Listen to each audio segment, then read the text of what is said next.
Holy Spirit's Curriculum of Joy podcast. My name is Wanako Overhuber, and I'm your host. My guest today is Rod Chelberg MD. Hi. Hello, how are you doing? Thank you for asking. Yeah, okay.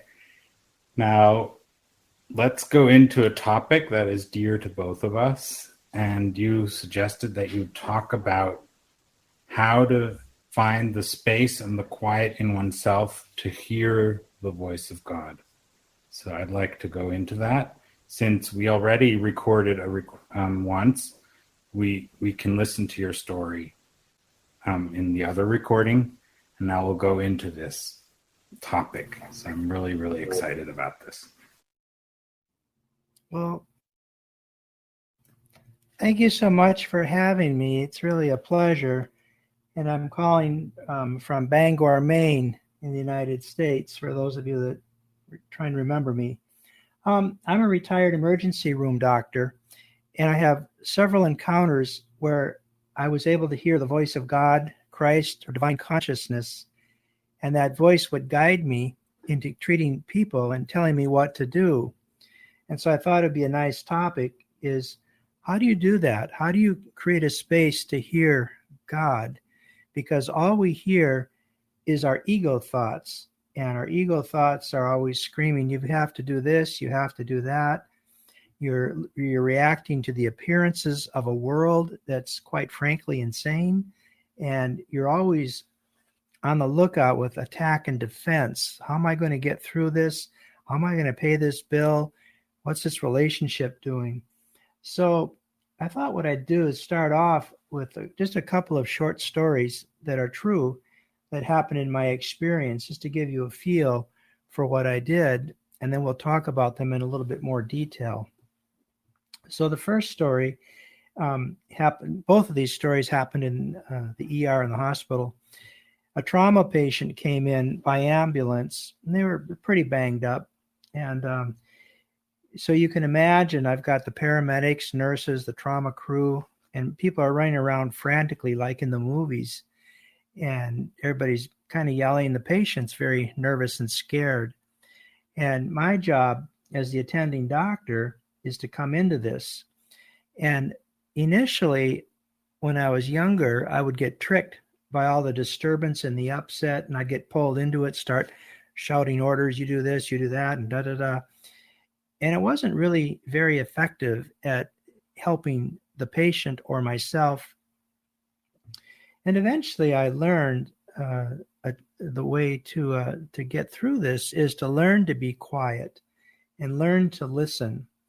And so I would come into this situation of trauma, and there's all this chaotic activity. That's the ego mind screaming and trying to seduce me and distract me. And I would literally, in my mind, the first thing is stop it. Stop the thinking, get off the merry-go-round, stop being caught up by the appearance and the distractions. And sometimes what I would say is to everybody calm down, take a breath, and let's do our job. I also found it very helpful in these difficult situations to either physically take a step back or take a step to the side. And it dawned on me that when I do that, where my head used to be is no longer there. It's now a foot in another direction. And I said, oh, I am creating a vacuum or a pause or a space for God. So that's the first thing that you need to be thinking about when you're in any situation, if it's considered minor or major, is you got to create a pause in your thinking. You got to create space for God. So imagine, if you just take your hand and shove it across and push your ego to the side, or take a step to the side, or take a step back. The minute I did that in the ER, then this divine energy has a place to come into my mind, into my right Christ mind consciousness. And from there, it would go out into the room, and everybody would start to feel this divine love and divine peace and start to calm down. And this tremendous peace would settle on the ER. And the patient would feel this, and they would start to calm down. Their fear would start to dissipate, and then everything would turn out well. I didn't lose very many people unless they're pretty in really bad shape. But a lot of times, by taking that moment to stop the ego thinking and create a space and ask yourself, what does God have to say? What does God want to say to me? Because God's will for me is perfect happiness. He wants to give you love and peace. But if you're fighting and reacting to all of this turmoil going on around you, you'll be very patient and just wait and say, well, when you're ready, I'm still here. So I study A Course in Miracles every day, and I'll reference one of the lessons in the back of that about the listening process. So it's very important that the very first thing you do is stop thinking, stop reacting to the appearances. And you have to do that by detaching yourself from the environment that you're in. So I physically move initially. Now I don't have to do that anymore. I can just stop my thinking. It comes with practice. The second thing that is very helpful is to get relaxed and get very quiet.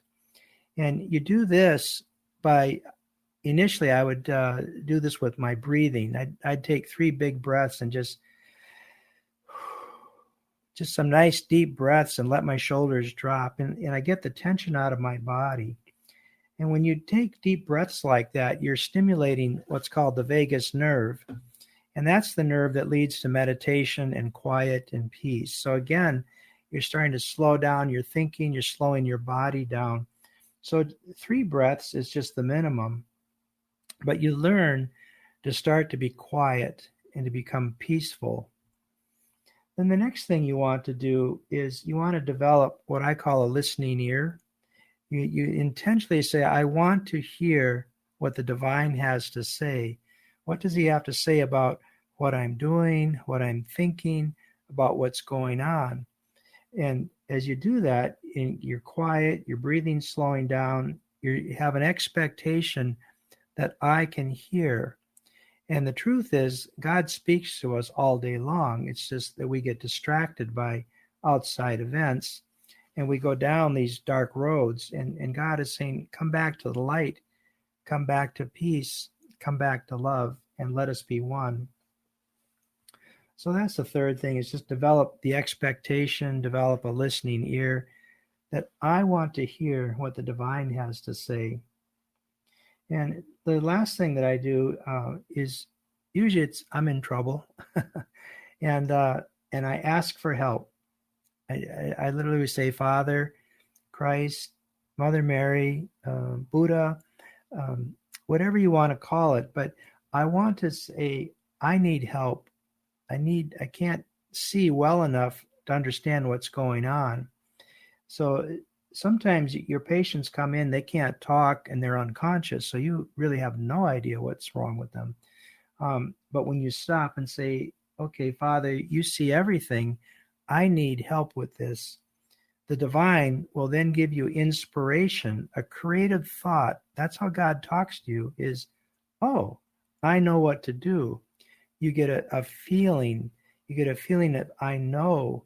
And it's the power of God coming through you that says, this patient needs to be on a ventilator. This needs to start this medicine, that medicine. In your own personal life, it may you got to go to the grocery store, or you got to get gas, or you don't have to get on the freeway right now. And then you find out there's a huge traffic accident. And so by using these steps and constantly asking, it gets to be practice that gets easier and easier. And now I do it automatically without even thinking. So another example that I wanted to share with you is this young woman came into surgery and went through surgery, but had a reaction to one of the medicines, and it caused her heart to beat really fast, and it was going so fast she became unresponsive and then stopped breathing. So a Dr. Blue code was called, and in the hospital we have code teams. So we had a critical care doctor and an internal medicine doctor plus 2 code teams trying to resuscitate this patient. And they couldn't do it. They kept shocking her with electricity, trying different drugs, and nothing was working. And after 20 minutes, they gave up. They said, she's on her way out. She's going to die. And she was getting blue and mottled. And so the charge nurse runs into the ER and asks me to run the code. And I'm thinking, my ego is thinking, why me? I've got an ER to run. I'm not supposed to take care of codes in the hospital. But she grabbed me by the shoulders and lapel, and we ran to the OR suite. So in the OR suite, there's the patient. All the alarms are going off. There's nurses and support staff, and everybody's just paralyzed with fear. And I had a choice at that point. You always have a choice. It's very quick and it's very subtle, but you have a choice. And do I want to listen to the ego and what the other doctors and the nurses are saying, or do I want to hear what God has to say? Now, 2 code teams have tried to save this lady's life and they gave up. And my ego is saying, well, what can you do? You're going to do the same thing, and it didn't work. So then I said, okay, I have to stop my ego thinking. So I just said, stop it. And just kind of took my hand, just imagine pushing that ego aside. And you have to create a quiet space for God, something really quiet. And it takes just a few seconds. But I just took a breath then. I got quiet by slowing my breathing down. I took about 2 breaths. And then I developed that listening ear. I want to hear a feeling of expectancy. What do I want to hear? What does God have to say about this? And then I said, I need help because 2 code teams have failed. So no matter how bad the situation, whether it's minor or major, that doesn't matter to God. God says, I am here to help. So I stood there for just a few seconds, and immediately when Christ answered very specifically and very clearly that she had an allergic reaction to a medication, and these side effects were killing her. That's why the shocking and the other life-saving medicines weren't working. They were using the wrong equipment entirely. So she needed an antidote, a different type of medicine. So I gave her that. And immediately, the malignant heart rhythm changed into a normal sinus rhythm. And then I followed that with a second medicine that I was told by the divine to give to this woman. And within another 15 minutes, she woke up, took the mask off, and started talking with us. So God, because I took the time to listen and be quiet and create that space, he was able to tell me what to do. And then I did the physical stuff, and she lived. So those steps are, for me, very important. And just to review them, it's just you have to learn to disconnect yourself from whatever the problem is. And you're going with the intention, I want to know, what does God have to say?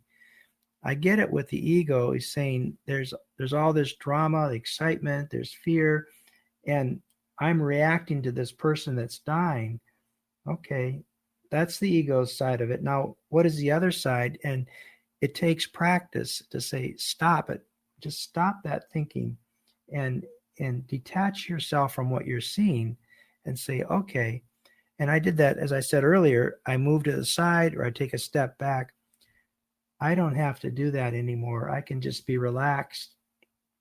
Second step then is the relaxation. You have to get quiet so that God can talk to you. God comes to a quiet mind. When everything is going crazy, God can't speak to you. And well, he does, but you can't hear him. So it's very, very important to learn to get quiet and relax. And you do that with slowing your breathing down, at least 3 good deep breaths, and just imagine yourself totally relaxing. And then next, you want to develop that listening ear. The expectancy is, what does God have to say?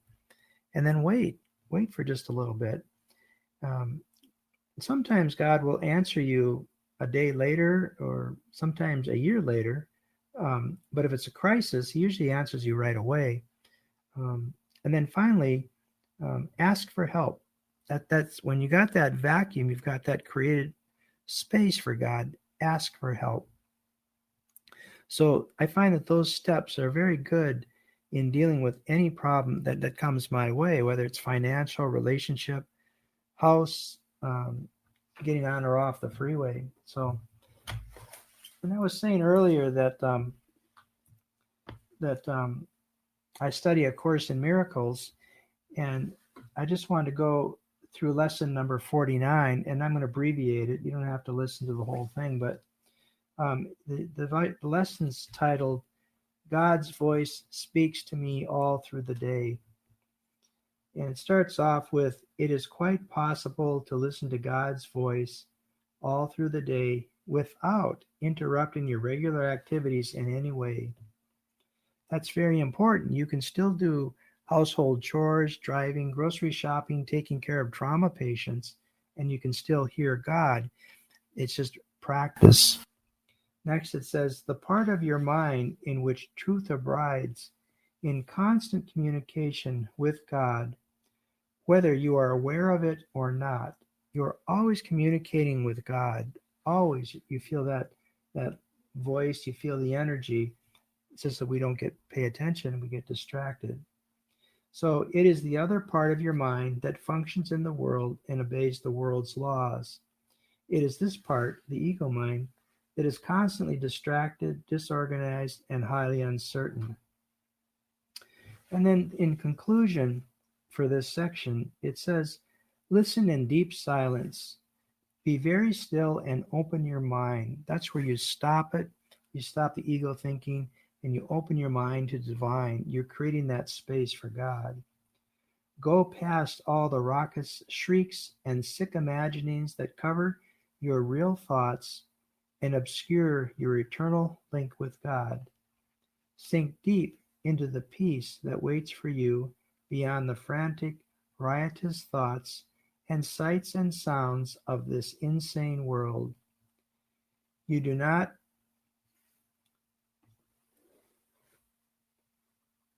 you do not live here. We are trying to reach your real home. That's the spiritual world. You are not trying to be out of place. You are trying to find a place where you are truly welcome. We are trying to reach God. So, in abbreviated form, in a couple of examples, this is the process that I go through, and it's never let me down. And just to reiterate, it's just stop thinking, detach yourself from what's going on. That's the very first thing you do, is get out of that ego mind. You want to get into Christ consciousness, divine mind. And you do that by being quiet. You relax and you let go. You do that by slowing your breathing down. And you can do that deliberately. It takes a few minutes. Then you develop that listening ear because you want to hear what has to be said. And then ask for help. Always ask for help, knowing that you will be listened to and taken care of. And quite literally, it results in you save people's lives. You're going to have a better life for yourself and your family instead of fighting with everybody. So you learn then to be at peace, and it's just a very nice way to live. So that's an abbreviated form without going into a lot of ER detail. So we can talk about that a little bit if you'd like. Just let me know. Yeah, you might want to guide us through the process so that people who listen to it can actually do it for themselves. Maybe you have some suggestions how to do that. I think the first thing is realize that whatever you see or hear, it's of the ego mind, it's of the dream world, and it's insane, and it can be very frightening or very exciting, but it takes you away from peace, from perfect peace. When you have perfect peace, then you can see with your spiritual vision and hear with your spiritual ears just how beautiful everything truly is. You see the divinity, the God is in everything. The ceiling, the house, the cars, other people, and you see the Christ in other people, and you see the Christ in everything. So as you start to learn this process of creating a space for God, pretty soon you realize all day long I'm doing that. So again, it's detach yourself from this ego world, and we have such a need to be in control of it. We have such a need to be right, and those are two aspects of the ego that really lead to disaster on many levels. Things can start off as I have a beautiful car and I just love it and I'm all excited, and then somebody crashes into it and I'm all upset. So I'm constantly going back and forth between happy and sad, whatever. And God's not in that. That's all ego upset. So being distracted is the first thing. Is we have to learn to be the observer. We have to learn to detach and just say that's pretend it's a movie, and say that has no real power. God is the real power, and that's where I want to live, is in that power all the time. That means I can hear God and I can see him. And it's really really nice because he'll take care of everything for me. And it's just a nice way to live. So really the first step in any of this is just stop thinking. Just stop planning, controlling, reacting. Learn to be the observer, take a step back and just look. And then that stop thinking automatically puts you into Christ consciousness. It puts you into the right mind, if you will. And you're starting to align your thoughts with the thoughts of God. And thoughts such as I and my Father are one, that the divine is within me already, and I just have to find it. So I do that by constantly reminding myself I'm not of this world and I'm a divine being. So stop thinking, I think, is probably the most important thing you can do, and stop reacting to the appearances. So, and then the second is to get quiet and relax. And in essence, you're learning to be at peace all day long. If I look at my life when I was a young man, it was like a metronome. It was good, bad, right, wrong, happy, sad, house, no house. And I was always swinging back and forth by all these distractions, thinking, oh, I got to go to work today and I don't want to go to work, and good, bad. And finally, it says, this is crazy. I don't want to keep doing this.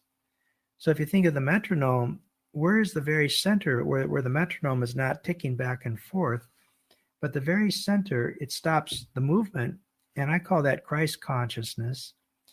And really the big swing is between the past and the future. So I want to stay centered in the now, right now. And again, the way that I do that is to stop thinking. I stop thinking about the past. I stop thinking about the future. That means I'm no longer worrying, and I'm turning it, because I'm with Christ consciousness. The center of my mind is in alignment with the divine. I have peace, and I stay at peace. And all these things that come my way, instead of reacting to them, the negativity, I give back positive love energy. The divine thought is flowing through me, literally coming out of my mouth sometimes, and telling me what to do and to help other people. So it's really important to stop that whole thinking process, stop engaging in what you're seeing. Then you'll find, as you develop more and more peace in your life, less reactivity, that you become more peaceful, and you start to radiate that peace out into the world, so that when the ambulance is even coming to you, the problems are coming to you already, they're hitting my sphere of love and peace and compassion. And all of a sudden, everything will start to slow down and harmonize, because peace and love are very high vibrations, much higher than the upset and fears. So I open up my sphere of influence and let that love come out of me. And so even as people and events are coming into my life, they're already starting to slow down and harmonize at a higher frequency of love. And there's peace there. And they feel my peace and they go, I don't know what it is about you, but I'm just so calm. And what I thought was a horrible situation is really no big deal. So that's just a nice way to live. Upsets are always going to come your way. Distractions are always going to come your way. So you have to learn to be at peace and say, I choose peace instead of this is one of my favorite mantras. And I use that all day long. Somebody cuts me off in traffic and my ego wants to get upset and do something stupid. And I go, no, that was a good try, but it's not going to work because I'm going to choose peace. So in essence, what I'm doing is by stop thinking and not reacting, I've created that bubble, that pause for God all day long. And all I get is peace, peace, peace. So it's really nice. And developing the listening ears is a practice of I really want to hear what the divine has to say. And the divine always says the same, is that you and I are one. We are one in peace. And you have the power of me within you to influence the world and bring it peace. So I develop this constant, what did you say? What did you say? And sometimes I get a nudge. Sometimes it's a feeling. Sometimes it's actual words. But God's always speaking to me in one form of communication or another. And so it's learning to trust that what I'm hearing is in fact the divine. Initially, I would think a doubtful thought that can't be. Many years ago, we had my administrators were giving me a hard time because I didn't drive to a hospital in the middle of winter in Maine. We get tremendous snowstorms. And one day I got a very clear, do not drive today to this place. It's 60 miles out in the country. Do not drive. And I knew that I'd be in trouble with my administration, but I said, okay. So I went to another local hospital. And it turned out that on the freeway, there was a 70 car pileup. 70 cars were on ice and snow doing 70 miles an hour, and they all collided. And I would have been in the middle of that. And whew, I was glad at that point I wasn't in the ER. I was a nursing home direct, and I thought all the ERs are going to get flooded with trauma patients. So you learn to trust that voice. You develop a listening ear. It's constantly, what do you have to say, Father? And learning to push that ego aside. If the ego is really starting to scream and I lose my ability to choose peace, then I have to make a deliberate effort to get quiet and relax and just lower my shoulders down and take a breath. Take a breath. See, you have complete control. And by breathing and increasing what I call that vagal tone, your whole body relaxes automatically. And that turns off your threat center that's in your brain. It's right in front of your ear. And it turns that off. And then your mind stops the racing and it gets easier and easier to hear. And what does God have to say? So that's the intention of, I want to hear what you have to say, Father. And then finally, it's always, every time I have a decision, I'm asking for help and guidance. And it just gets to be very natural. It's like, should I buy this cheese or not? Simple things. Or should I invest a lot of money in this proposal or not? Big things. So no matter what, the more I bring God into my life and let God then start to live my life through me, I get more and more creative thoughts, more and more insight, more and more peace. So just some simple steps that we can actually do this by saying, I'm going to stop thinking. I'm going to get quiet and relax. I do that by breathing. And then develop that listening ear. I want to hear. And then finally ask for help. And at the end of all of this, at the end of the day, um, in a lump sum, I'm just grateful. Because everybody is my teacher, whether it's a good event or a bad event. That's all subjective depending on your point of view. But I'm grateful because they all teach me something. They're all teaching me. And then I think, wait a second, that's God coming through, showing me my strengths and my weaknesses. And and I can get upset with that person and get distracted, or I can say, what did God have to say underneath all of this? Oh, you have a weak spot here. Let me help you build it up. Let me love you and let me heal you. And you go, oh, so that guy that cut me off on the freeway was saying, well, I still have impatience and I still think this world is real. And maybe it's not. And God is real. In fact, God is the only thing that's real, and God is the only power. And therefore, that being said, I realize I and my Father are one. I have that power. So then in this world, I can be a beacon of light, a light worker, and I can shine peace on the entire planet and all the people in it, and say, okay, our job as light workers is to and lift the whole humanity into higher and higher levels of vibration, higher and higher levels of peace, and increase their ability to hear what God truly has to say. And what does God say? You are my son in whom I'm well pleased, and I love you. He says the same thing to Hitler, and he says the same thing to Gandhi. He's saying same thing to Putin, the same things to Ukrainian. You're all loved by me because I see myself in you, and that is holy, pure, and perfect. I don't see your dream, but I'm here. If you're upset, these are the steps you can use, and I am right there to help you.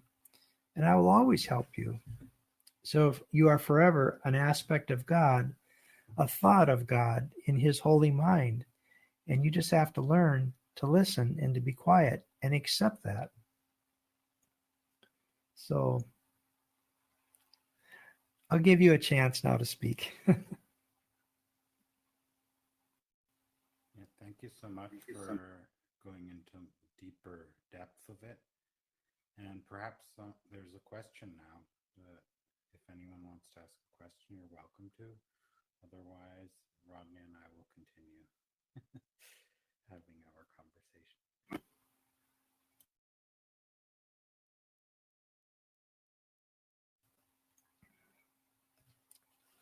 Well, the question I would usually get is always, does this really work? That doubt and fear of the ego. Okay, uh, I'm in the trenches and the bullets are flying and my life is crashing. House is on fire. The car's being towed away. I mean, really? And you're so doubtful and fearful to let go. And that's an impediment to hearing what God has to say. So it comes down to, yes, these are the techniques I use, but underneath that becomes trust and being open-minded that no matter what you see, your world's on fire, you're still going to be taken care of. And that's trust and letting go of the control that the ego thinks is so important. Those are major impediments to hearing. And then fear kicks in. I'm unworthy of what, me talk to God? Are you serious? And am I good enough? Am I smart enough? I mean, here's Christ, here's Buddha, here's Mother Mary sitting across from me saying, how are you doing, Rod? Ah, my only experience that even comes remotely close to this, many years ago, I was a doctor that took care of the President of the United States for a day when he was visiting Bangor. And that was, to me, awe inspiring. It's like the head of our country.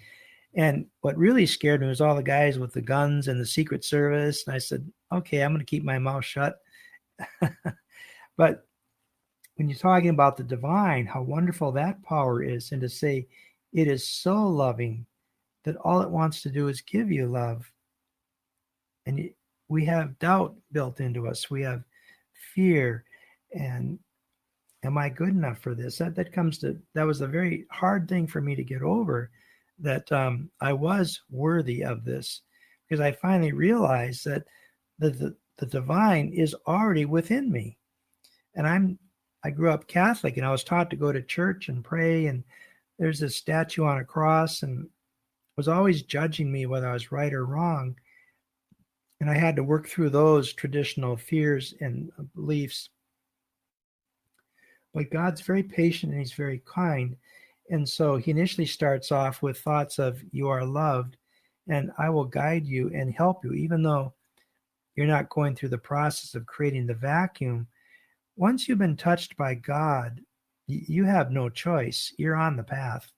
And you may take a few steps, or you may start running. But once you've been called, you soldier up, you're moving on. And God says, I'm well pleased. Thank you for listening. Because you did listen, it's an unconscious thing. But you start to feel in your heart a longing, like, I want to go home. I want to be with my Father. And that desire gets stronger and stronger every day. And pretty soon, it outweighs everything in your life. And I no longer care if I'm unemployed or if I'm sick. I know I'll be taken care of.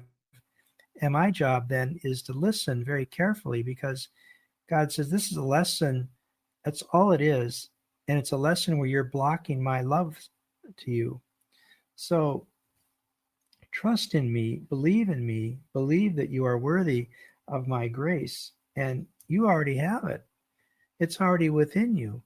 And just release it into your life. Stop listening to the ego distractions. I've got so much work to do. I lost all my clients. I'm having all these problems. Nothing's working. That's all the ego pulling you down. And so even before you get on all that, you stop and say at a very deep level, I'm going to start trusting the divine who's already within me, who already says, I want the best for you. In fact, one of the course lessons, 101, I think it says, God's will for you is perfect happiness. Seriously? Perfect happiness? Yes. Why aren't I happy? Well, because your ego is distracting you. So I want you to get back and harmonize with me, that I am pure love, and that's what I'm offering you. And I'm going to give it to you constantly. And I'm going to gradually help you to learn to see that. So you can speed that process up by being an active participant. Stop thinking, stop reacting with the ego, and let God love you. Let that divine flow through you into your life and make those crooked roads straight. Stop doing this alone. Stop fighting with it. Just say, I'm just going to stop this thinking. I'm going to stop looking at these appearances, no matter what they are, good or bad. There's still a distraction, and I'm going to move in and stay centered in peace. I'm going to have that metronome stop swinging back and forth, and I'm going to stay centered in Christ consciousness, peace consciousness, or love consciousness, and let that beautiful energy act as a sphere of love that flows out of me into everything around me, so that everything is blessed by this divine love. That is what you want to do. And that sphere gets bigger and bigger, and you can feel it. You can literally feel it. And then sometimes you can see it. And it's really quite lovely. And then once you have the peace and you've relaxed, then all these appearances just don't upset you anymore, and they're taken care of.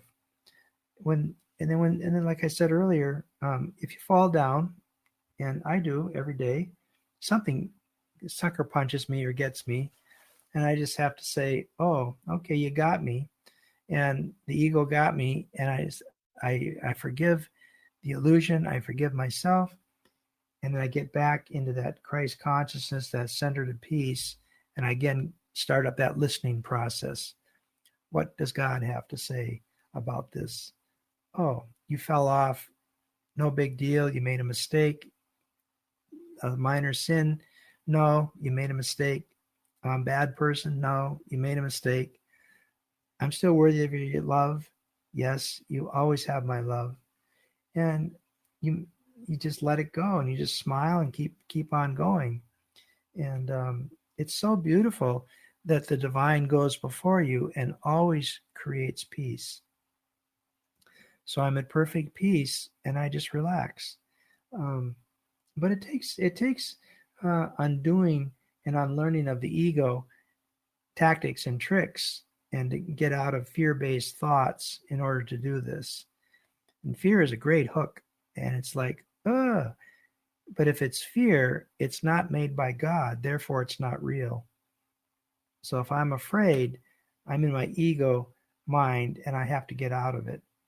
So then you say those 4 steps: stop it, relax, ask for help, develop a listening ear, but always recenter yourself on Christ consciousness, no matter what the problem is, because it's just part of the movie. And you say, I don't need to worry. I have the power of the divine within me, and my job is to accept that power and then release it into the world. So I'm a light worker, and I like to be a benediction and a blessing to the world. So there's steps you go through. So um, just some ideas for you to consider. It's practice. I started in 1996, sitting in church, beautiful church, and I was had my medical career going. I had cars, a beautiful home, and I thought, I'm still not happy. Okay, I've done everything that the ego says, and I'm still not happy. So I asked God. I was in church and I sat there and I said, why am I still unhappy? And what do I need to do? And the voice said, invite me in. And I'm like, what? Invite me in. And so I did. In all sincerity, I invited the divine to come within me. So from 96 and then 2004, there was a big change in my life. And that's really accelerated me on a spiritual path. And every day it's becoming more and more a blessing, development, more senses. I know I'm taken care of. There's more peace. And it's like, wow, this just doesn't end. It's like it just gets bigger and bigger, more expansive. So it's not like an overnight process for most people. Some people it is, but it wasn't for me. It was years. And I'm very thankful for that because, back then I had a 20 amp fuse and God works on 200 amps. So if I got the full force of God, I would explode. I would just explode. So he says, well, how about an amp a year? We'll just do a little bit. And it's been a very graceful, gentle process. And now it's easy to talk with the divine and hear him all day long. It's a constant dialogue. I like to use say Jesus. Sometimes it's Joel Goldsmith. Sometimes it's Ken Wapnick.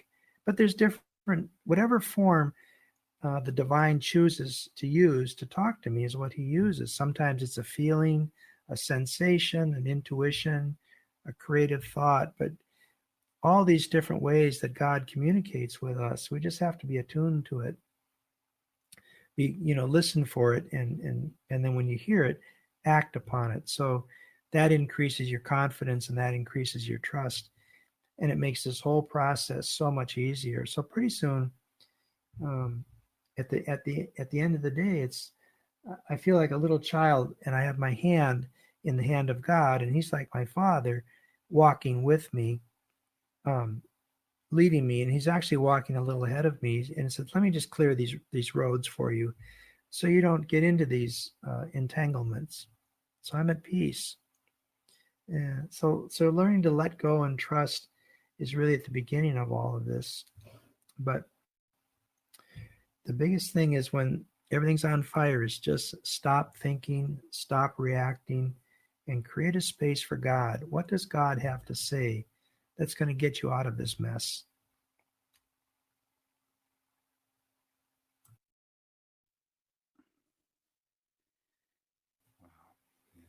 is a process that has taken you many years, and nonetheless, this is a gentle process, and it's been, and you said it, and the fuse wouldn't have worked at the time for 200 amps. So yeah, so yeah, who knows what we are ready for at this point. Well, it's a process, and you're growing, and you're on the path, right? And you think about the prodigal son. You are the prodigal son because you're listening to this and you're putting it out there, and other people are listening. So we're all standing up and saying goodbye to the pigs, and we're turning around and kind of cleaning ourselves off. And I'm just going to walk home now. And I know that God is going to take the final step. He's going to put his arms out and he's going to say, "Welcome home, my holy child. You are back home with the divine. We are one again." And in that is the completeness and the fullness of the life. So that empty feeling I had in the church back in 1996 is gone. It's gone because I can only be happy from deep within. And then I give that happiness to those around me, and that attracts in new people in my life, and the old things that didn't serve me are gone. And it's tremendous cleaning out, putting down the baggage, if you will. It's a nice way to live. Just sit back and watch it all unfold, and know that you're not alone. So, and that's sort of what's underlying creating a space for God, is realizing he's there all the time, and you just have to listen. But we need help. And because you think you need more help than others, that's not true. There is no hierarchy, and God doesn't keep score. He just says, "I'm right here. What can I do for you? You are my child in whom I'm well pleased." And I don't care if it's the president of the United States or a street person or Rod Chelberg. All I see is love.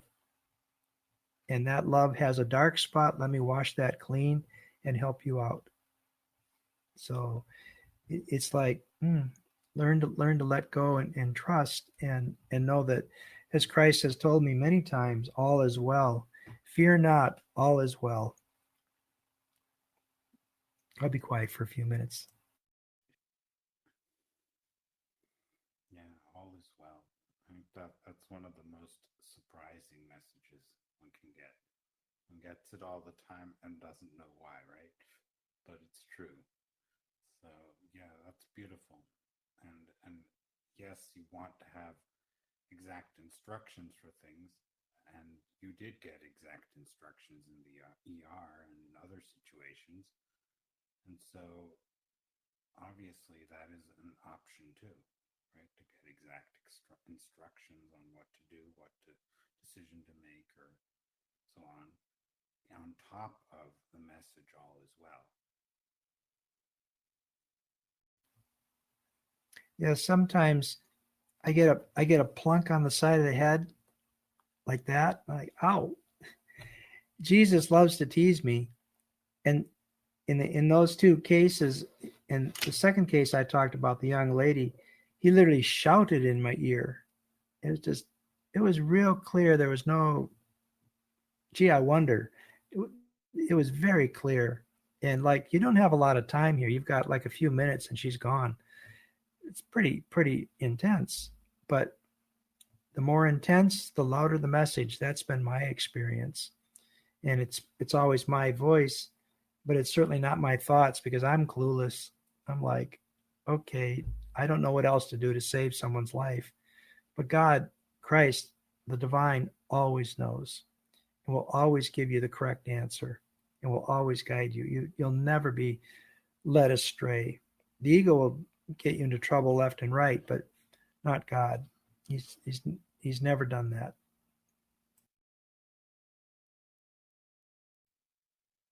Are there any questions at this point? Does anyone have a question? I certainly feel there's so much more and so much depth to this.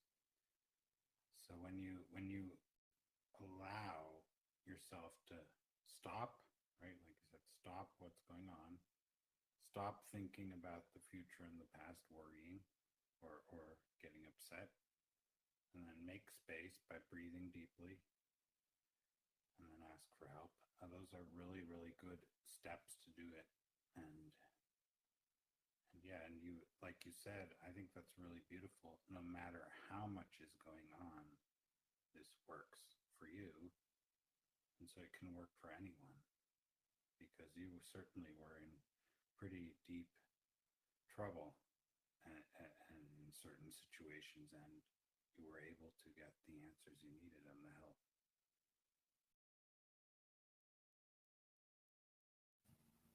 It's really a nice way to live, to know that you're always being taken care of. It gets to be such a comfort to say, oh, I don't have to worry about anything. It just, each day just gets easier, and your trust and confidence gets stronger. So it's just practice, having experiences, and some are real scary and some are real beautiful. But nevertheless, at the end of the day, you're grateful and you're filled with just peace. I'm just peaceful. So that's the gift to the world and to myself. So, yeah.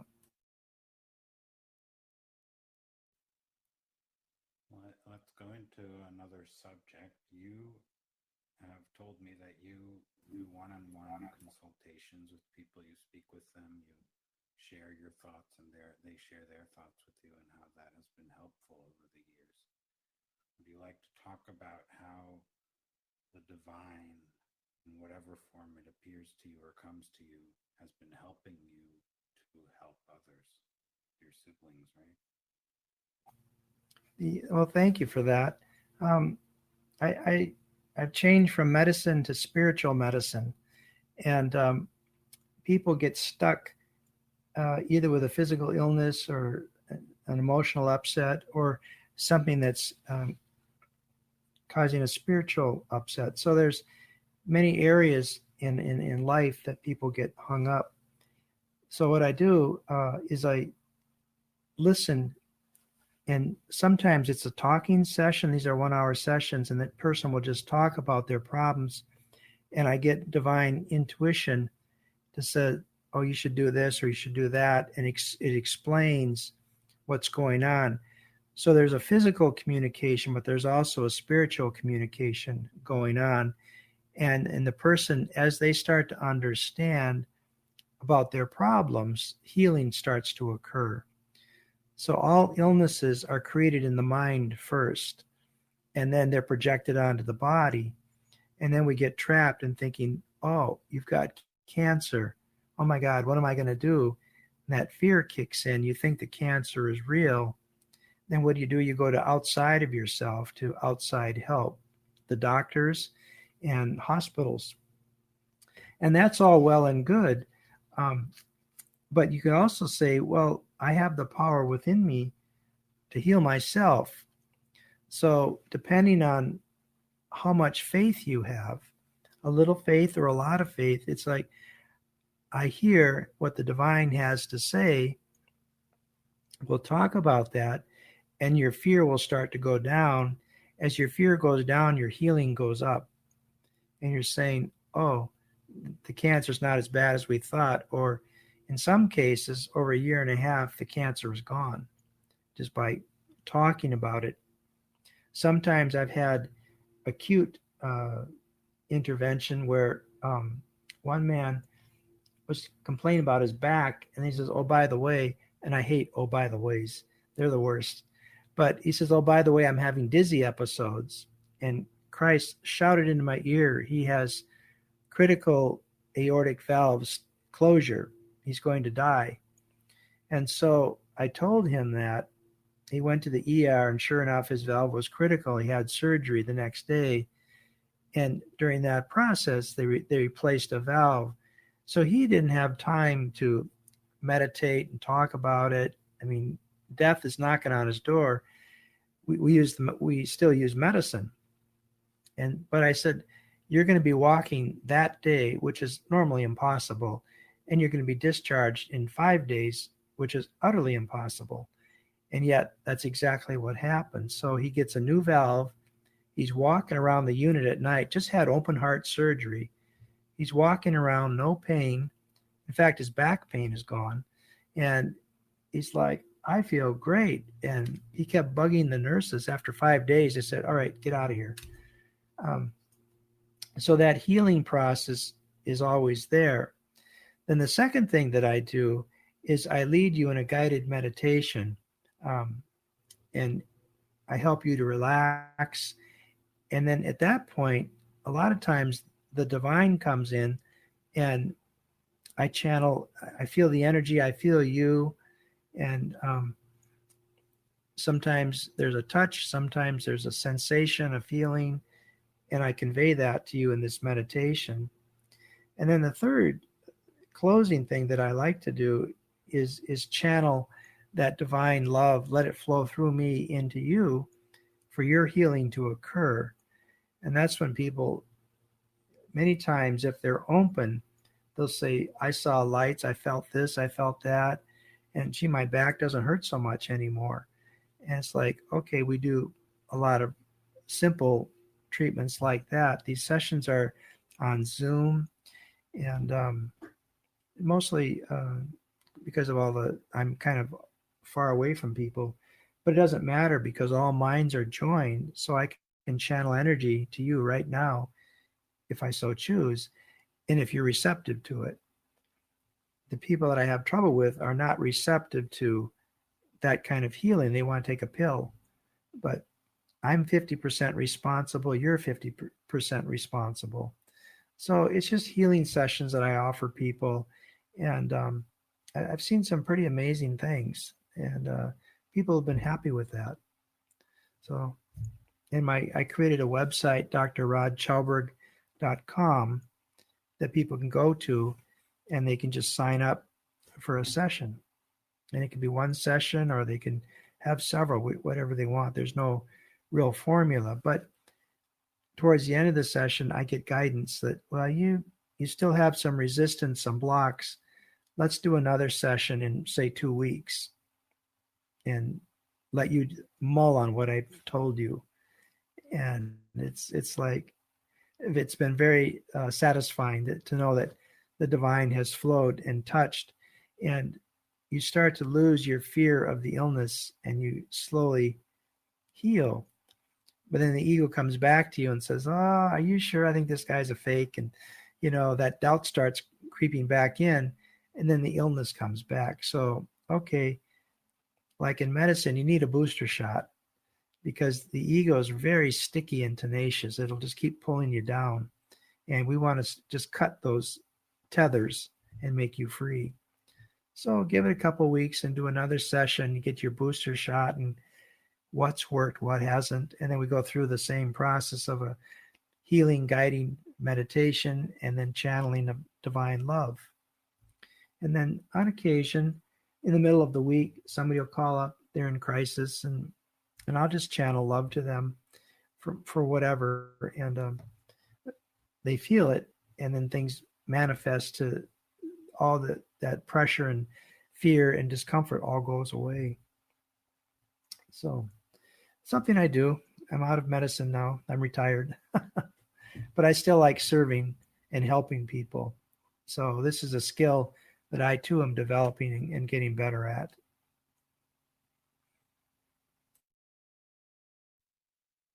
Yeah, I think that's something really important. And I think what you also are offering by doing this is helping others to serve as well. Because I think the people that come to you are people who will, once they recover from whatever is bothering them, be of great service to others as well. I call that the ripple effect. That as you are healed and you start to harmonize from 20 amp to 30 to 40, your light gets brighter and brighter, and you walk forward under the laws of God, which is the law of grace. I'm walking with God instead of the human laws of the ego world where you speed, you get a ticket, you know, there's always a consequence, and God is just more and more love, and that divine goes before you. And what you leave behind you as you go down this path is a benediction. So you see the waves going up and down, you walk forward in grace, you leave peace and grace behind you. So it's the ripple effect that just goes out, and it touches you, but it also, if you were upset with, say, a parent, it goes back and touches them. Even if they're deceased, they're still benefited by it. And then you find out, oh, it goes back to the grandmother or grandfather. So you see the waves, you throw the rock into the middle of a pond, and you see the waves go out in concentric circles, right? So it touches grandmother, but it touches all of her friends, and then it touches their friends. You see, so the circle has to be complete. So that's what you're doing. It's in the process of healing. Plus, you're healing your body, and you're healing your mind, and you're healing your life. So in essence, you're walking home to God, and you stepped in a rut hole and go, oops, let's get out of that. And because I don't like eating with the pigs, to be honest with you. I'd much rather be in a nice 5-star hotel having dinner. So you just made a little mistake. Just correct it, stop that thinking, and just keep going. But you become the light of the world, and it's such a nice place to be that you can shine bright. Your light is going to make it bright for others and others and others. It goes back through space and time, which are just human concepts. It goes into the whole sonship is what you're doing, is blessing everybody. That's the power that you have. And so you want to get out of this victim mentality. Oh, I've got cancer.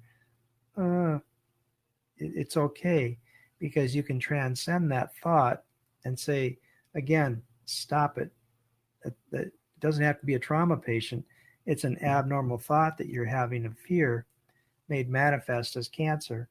Stop it. I am not a victim. I can be healed, and I'm going to ask for divine help. So every time that thought of fear comes up, you just go back through that sequence. So stop it. And then you start to say, once your mind is free, then the next whole nother topic is, well, what if? What if you could be cured? Wouldn't that be nice? What if you could have the job you want? What if? And you start to get that creative thought energy flowing into you that yes, yes, yes, because you are becoming happy. When you're happy, that means God is flowing through you, and the divine is happy, because God's will, as I said earlier, is perfect happiness for you. And you're saying, I really can have that, and it's really fun. So what if you could have the job? What if you could have everything you wanted? And you're just like, eventually you come down to, all I want is God. I no longer want the cars, the house, and the prestige and the money. I don't care, because once you've been touched by that divine love, that's all you want. That's the only thing that fills me up and makes me happy. And then the added things, the things that you need to be taken care of as a person, a house, a car, and money, will also flow into your life. And it's like, I don't have to be afraid of lack anymore.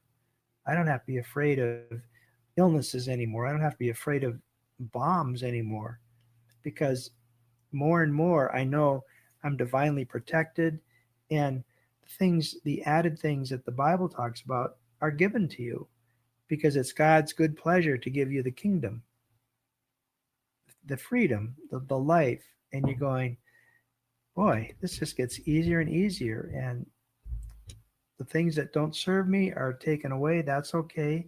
They did a great job. They got me this far. It's like learning to walk and having to use crutches for a while, and you just truly value the crutches. Then you realize, I don't need them to walk anymore, and I can lay them down, or I can give them to somebody else. But I'm going to walk now. And then you find out, I can jog. Isn't that cool? And you go further down the path to the light, and then you realize I can run. You see, and the whole process accelerates. The more you do it, the more you practice it, it accelerates. And then eventually you get to where you're embraced by the divine, and you feel those arms around you, and it's like, I'm at peace. I'm at peace. And so, as I was reading in A Course in Miracles, you can be in this world, living this world, and God is your co pilot, not the ego. It's like flying an airplane. There's always a pilot and a co pilot. And they decide to fly to Los Angeles. And, well, the ego says, well, let's fly to Alaska. Let's then fly to Florida. Well, then let's fly to Utah. Zig, zig, zig, all over the place. And God says, let's just go straight. Get off these crooked roads and let's just go straight and back home to the kingdom. And you find that the kingdom is within you. You don't have to go anywhere. Just stop. Again, stop it. Just stop right now. And the minute you do that, where you stop, where you're sitting right now becomes holy ground. I and my Father are one, right there where you are, right here where I am. Our bodies are separate, but not our minds. So you are on holy ground right now. Those that are listening are on holy ground right now. And these thoughts are being broadcast all around the whole world. People don't know it, but there's loving thoughts going around the whole world, and that rises humanity's consciousness overall, because ultimately everybody wants to go home and feel that divine peace. I want the peace of God more than anything, and I have it. And so it's like, oh, it's just practice. Just practice. Stop that thinking, take a step back, relax, and just, all right. And then you learn to let go, and you trust. So it's all doable. And then your willingness to practice, and really, some big bullets have come my way. And it's just like, I choose peace. I always, all day long, I choose peace. I choose peace. And I don't want to be right. Don't care. I don't care what people think. It's just, I want peace. I want peace. And that being said, I'm always giving peace to the world, giving peace to all the problems. Well, then what comes back to me is reflected is love and peace. Isn't that nice? So I'm out there and bang, there goes the tire on the car. I choose peace. Oh, there's a tow truck right behind me. Oh, I can fix that for you. Wasn't that nice? So instead of getting all upset and mad, I just choose peace. This guy drives up, fixes the car. He's now filled with peace. And he's going, I don't know what it is about you, but I feel good. He's just been touched by God, and I've been touched by God. So it's a nice way to live. And God's very gentle. He'll bring you down this road, and he'll take you as much as you want to go. And then you'll stop and rest. And you might backslide a little bit, but that's okay. That's just part of the growing process of peeling the layers off the onion, if you will. But then the next layer is even deeper. And you get through that, then the next layer is even deeper, and you go deeper and deeper into peace. And pretty soon that's all you experience is peace. And then those around you say, I just want to be near you. I feel good. And dogs and cats always want to come to me. It's the funniest thing. And but they feel the peace. They have no ego. They just like, oh, you're like a warm blanket. You're really nice to be with. So it gets to be a nice way to live. So I give you a chance to speak now. So we're coming to the last trek of this, because we are coming close to the time when we finish. So I'm really, really happy that we're talking about this process in more detail. And and it has served you very well. And for those who haven't listened to our previous conversation, that's a good place to go to hear about how in these really, really otherwise stressful situations, how peace came in and Rod was able to decide from that place, get messages and decide from that place. And on top of that, Rod has written books about it. So if you want to find out about what he experienced in even more detail than in our conversation, you even have books available. And of course, you can go to him and have a session and find out what that's like, because he described it really nicely so that you know what to expect and what it's like. Yeah. So now that we have an idea of what this process is like, and you say you're living in this constant peace, and when upsets come up, you return to it very relatively quickly through the process that you described for us in more detail. What other, maybe there is no other message, right? Because you've already said all is well and all is straightened and so on and so forth. But is there anything you'd like to add to help us? And yeah, we have a question, so I'll allow.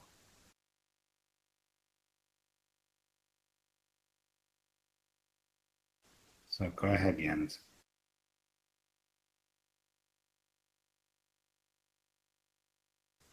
You just need to unmute. You have to press the microphone.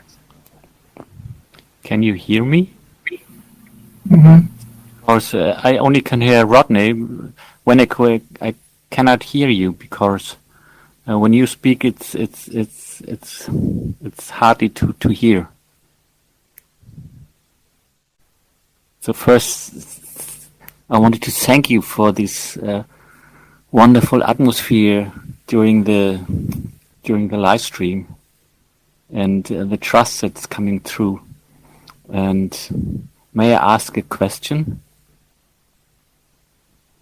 Rodney, you were talking about cancer and this stuff, and I'm dealing since 1 year with a high risk cancer, and all these operation, medication, and meditation didn't stop this thing. And what do you think? Is there a missing link I haven't seen, or is it still trusting the process and being still and trusting the healing process?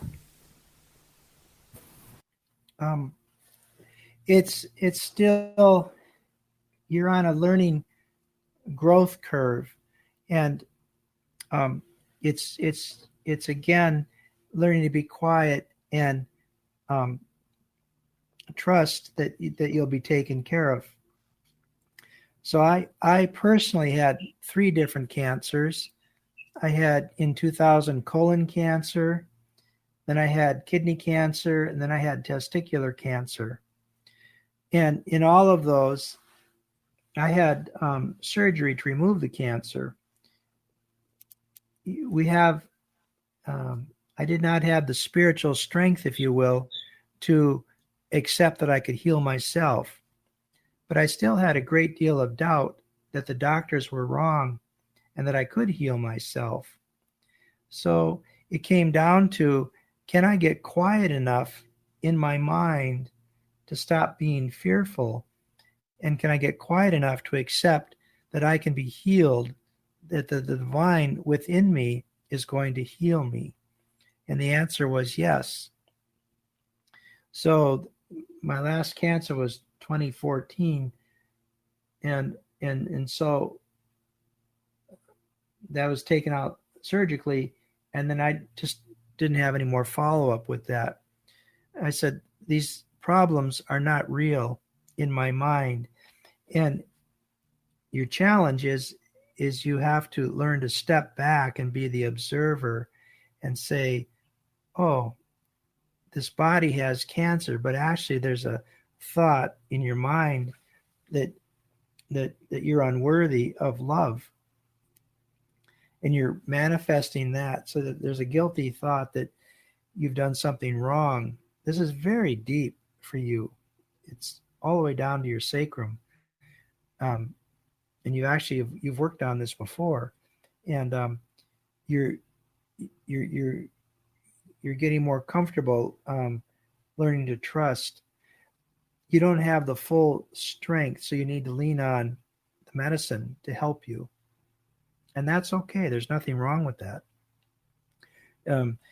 Acute trauma patient doesn't have time to learn to meditate and be quiet and ask for help, because they're going to die in the next few minutes. So they need medicine.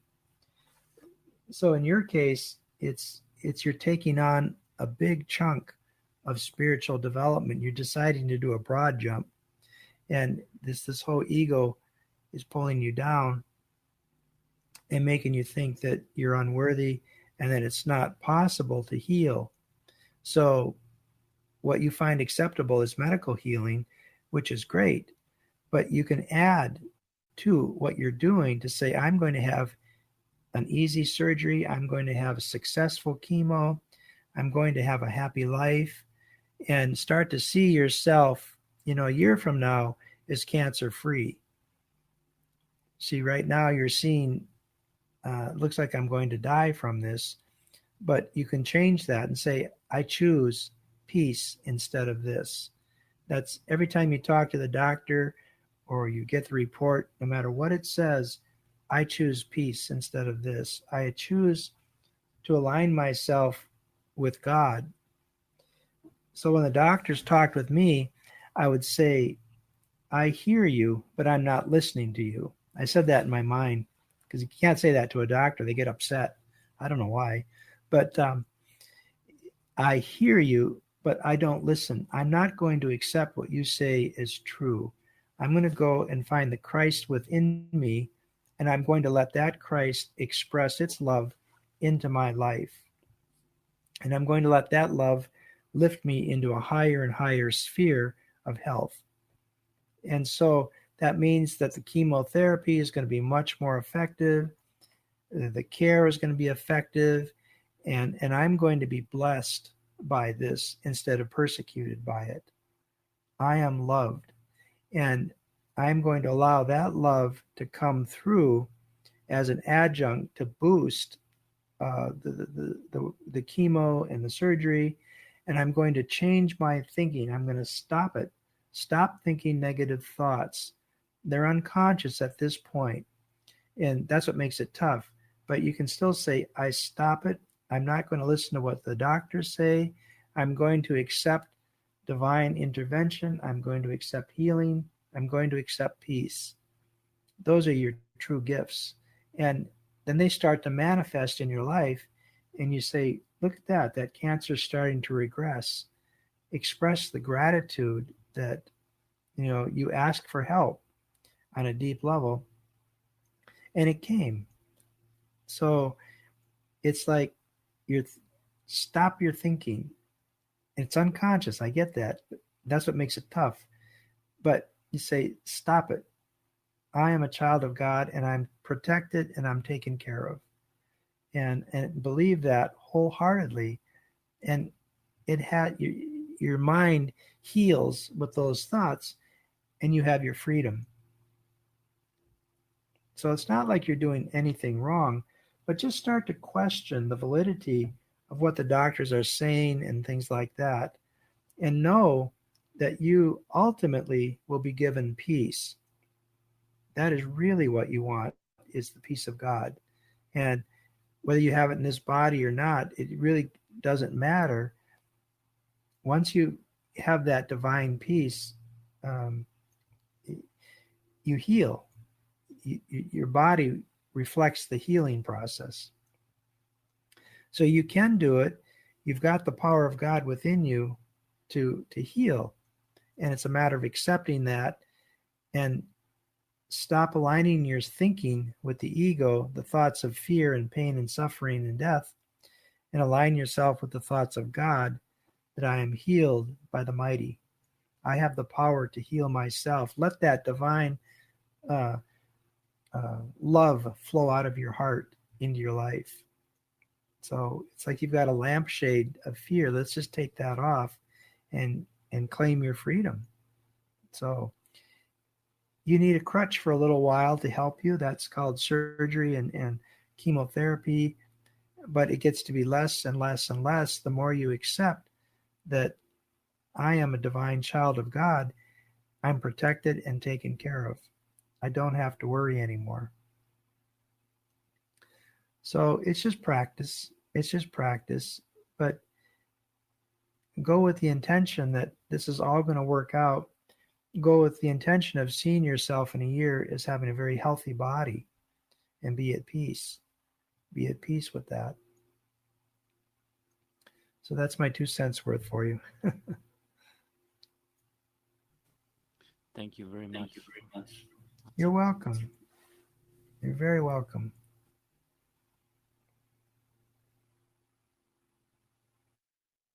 Yeah, this All is right. very meaningful. I think it's also a metaphor for what many people are going through when they're sick, feel sick, or are dealing with health issues or mental issues.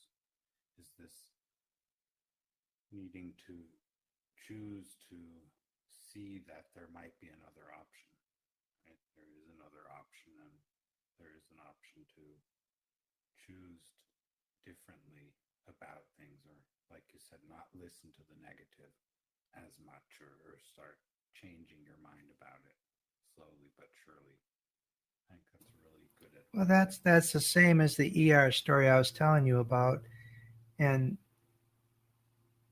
thank you for sharing that the cancer, because it doesn't matter what the distraction is. It's a distraction and it becomes fearful and chaotic, and you have to, no matter what the problem is, stop it. Stop listening and get quiet. Create that vacuum for God that he can then say, "Oh, here's what we can do to help you. Here's how we can guide you."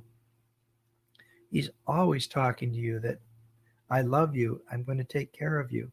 And um, but we got to get our ego out of the way. It's like, be quiet. Just stop.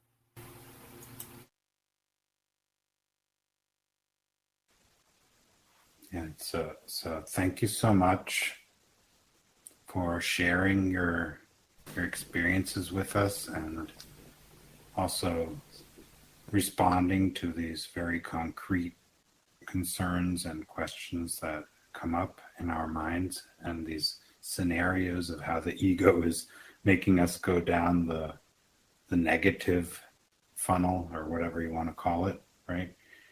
And how to change, to turn around and say, okay, there is help, and I can ask for it, and I deserve it, and I can actually follow the instructions given.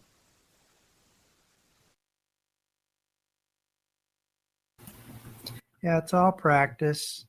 It's learning to question the ego mind and trusting the divine mind. It's practice. And that's why you fall down, so you can learn to get back up again and get back on the path. So it hurts at first, but after a while, it's just a little bump, like a speed bump on the parking lot. It's like, well, that's not so bad. So it just, the whole process gets easier. So anyway, I'll let you finish. So thank you so much for being our surprise guest today, because nobody knew who would be coming after I had to announce that the guest that was planned will be coming on the 24th. So you'll still get to hear Jory Love and her story and her insights and wisdom on the 24th of October. And today, Rod was so kind to share his.